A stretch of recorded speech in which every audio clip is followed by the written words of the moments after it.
We're going to go ahead and get into the safe house in Florida that I will go ahead and create. Now, from the data from the annual Florida Report 2023, it indicates that Florida has one of the highest human trafficking rates in the United States. The Resilience Lab at USF emphasizes the need for trauma-informed, survivor-centered, and evidence-based approaches for effectively supporting the victims. Now, using the information I learned from He Loves Me Hard and Then He Abuses Me Hard, how service providers define and explain trauma bonds among sex-trafficking victims, it showed that it is not only about physical safety. The safe house should include the emotional, the legal, and the economic security, ensuring survivors of recovery, rebuilding, and their independency on leaving. With When integrating the data from the annual report of Florida of 2023 in the Resilience Lab at USF, this is how I would go ahead and develop a safe house in Florida. My first priority definitely will be confidentiality and security for my victims. Now, that would include 24/7 surveillance and control access over the whole proximity of my establishment. It definitely would have undisclosed location. No one will know what that location at or their addresses are. What I would do for the victims, because I know it would be certain things that would trigger them and they may feel like they are being human trafficked again, but it would be certain protocols and certain channels that I will go ahead and make sure that the victims does make it to the safe house, but make sure that the address is nowhere near disclosed to anyone. Now, on the proximity, I will make sure that it's emergency responses for all victims and every employee that is there. No matter if it's physically, emotionally, mentally, I will make sure that there are emergency responses for people to go ahead and get to the victim or the employee in the state of need. Now, secondly, we will go ahead and go into the trauma-informed staffing and services. Now, with trauma-informed approach, it is the treatments that are deployed that contribute to the outcome of the trauma survivors. So with that being said, a trauma-informed approach will be the program, the system, the organization. It will even be the individual staffing for the system.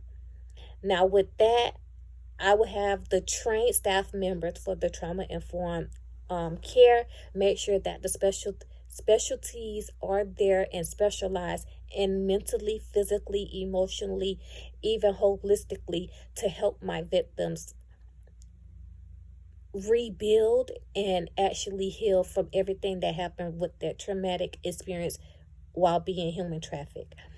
I will make sure that I have multilingual staff members there also, because you never know where that victim is coming from, and I will want to make sure that the victim feels safe and also the victim can actually communicate with us so we could go ahead and help them rebuild and heal from the traumatic experience. Now, that's when we would go ahead and go to the mental and medical health care, and that would include on-site medical and psychological services. And I would definitely make sure that I have PTSD and trauma therapy, because you never know what that person has went through. And as I stated before, the holistic healing, which would be any yoga, meditation, art therapy, musical therapy. You never know what therapy can assist that victim into healing. Next would be the legal and advocacy support. Now, with that being said, the system sometimes does not work in the favor of the victims, and it should not be that way. That's just like with the safe harbor law. If it wasn't for the safe harbor law, the children would necessarily be penalized from being human trafficked. Oh, my bad. Sorry, Professor. From being human trafficked due to being underage. So we don't want someone not to know the law, and we don't want the law necessarily being used against the victims while they're trying to speak up and speak through their traumatic experience. So I will make sure that they are on on call and knowing everything about the legal aid that they can have, and make sure that the legal aid is there to assist them, even the ones that would need T visa, as we learned in like 2 assignments ago, so that the victims are covered within anything that is going on legal wise, that someone is there to assist them through this time, even with testifying. Make sure that they're safe and that they're not afraid of the person that is necessarily they're testifying against. Lastly, I will make sure I have the safe housing and transitional support, which necessarily includes the housing for the victims.